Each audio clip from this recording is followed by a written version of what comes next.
નમસ્કાર મિત્રો, આપ સૌનું હાર્દિક સ્વાગત છે વાયરલ વંટોળમાં। મિત્રો, આજે આપણે વાત કરવાના છીએ મોરબીના ખેડૂતોએ આજે ટ્રેક્ટર રેલી કરી હતી જેતપર ગામથી મોરબી કલેક્ટર કચેરી સુધી। તો મિત્રો, મોરબીમાં હવે ખેડૂતોએ સ્પષ્ટ કહી દીધું છે કે હવે સહન નહીં કરીએ।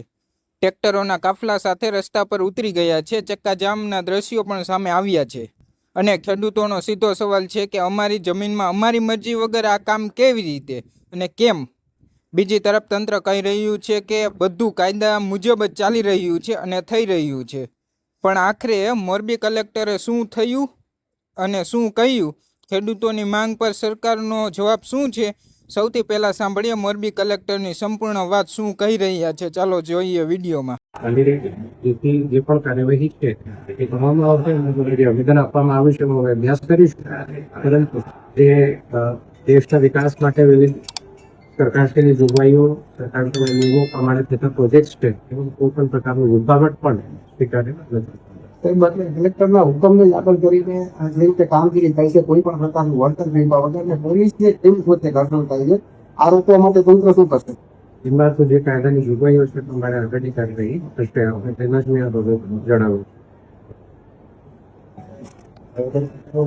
તો મિત્રો, તમે સાંભળ્યું, મોરબી કલેક્ટરનું કહેવું છે કે સમગ્ર પ્રક્રિયા કાયદા મુજબ ચાલી રહી છે।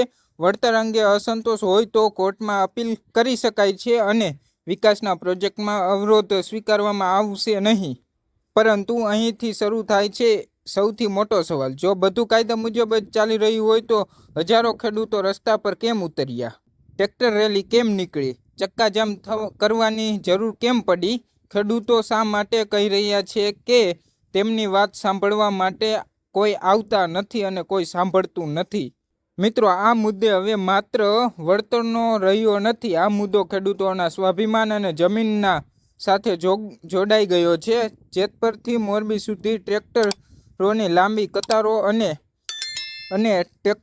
કતારો એ બાબતે છે કે ખેડૂતોમાં નારાજગી કેટલી વધી ગઈ છે। સોશિયલ મીડિયા પર પણ લોકોએ બે ભાગમાં વેચાઈ ગયા છે। એક તરફ લોકો કહી રહ્યા છે કે વિકાસ માટે પ્રોજેક્ટ જરૂરી છે અને બીજી તરફ ખેડૂતોનું કહેવું છે કે વિકાસના નામે તેમના હકોનું નુકસાન ન થવું જોઈએ। અને વાત કરીએ તો નેતાઓ ક્યાં છે? સૌથી મોટો સવાલ હવે રાજકીય નેતાઓ સામે ઊભા થઈ રહ્યા છે। ખેડૂતો રસ્તા પર છે, ટ્રેક્ટર લઈને કલેક્ટર કચેરી સુધી પહોંચી ગયા, પરંતુ શું કોઈ મોટા નેતા ખેડૂતોની વચ્ચે પહોંચ્યા? શું કોઈએ ખેડૂતોની વાત સાંભળી? શું કાયદાએ ખેડૂતોની માંગ સરકાર સુધી પહોંચાડવાની જવાબદારી લીધી? આ સવાલો હવે સામાન્ય લોકો પણ પૂછવા લાગ્યા છે। અને 15 તારીખે શું થશે? હવે સૌની નજર 15 તારીખ પર છે, કારણ કે ખેડૂતો પર ગાંધીનગર સુધી ટ્રેક્ટર રેલી પહોંચાડવાની તૈયારીની ચર્ચા ચાલી રહી છે। જો આ રેલી ગાંધીનગર પહોંચે છે તો સરકારનું આગામી પગલું શું હશે? શું ખેડૂતોની માંગ સ્વીકારવામાં આવશે કે પછી ફરી એકવાર કાયદાની જોગવાઈઓ જ જવાબ મળશે? આ આવતા દિવસોમાં અને સમગ્ર ગુજરાતમાં હવે મહત્વનું સાબિત થઈ રહ્યું છે। તમને શું લાગે છે? ખેડૂતોની માંગ યોગ્ય છે? સરકારે આ મુદ્દે વધુ ગંભીરતા બતાવવી જોઈએ અને 15 તારીખે શું મોટો રેલી આવશે? તમારું શું મંતવ્ય છે? કોમેન્ટ બોક્સમાં જરૂરથી જણાવો।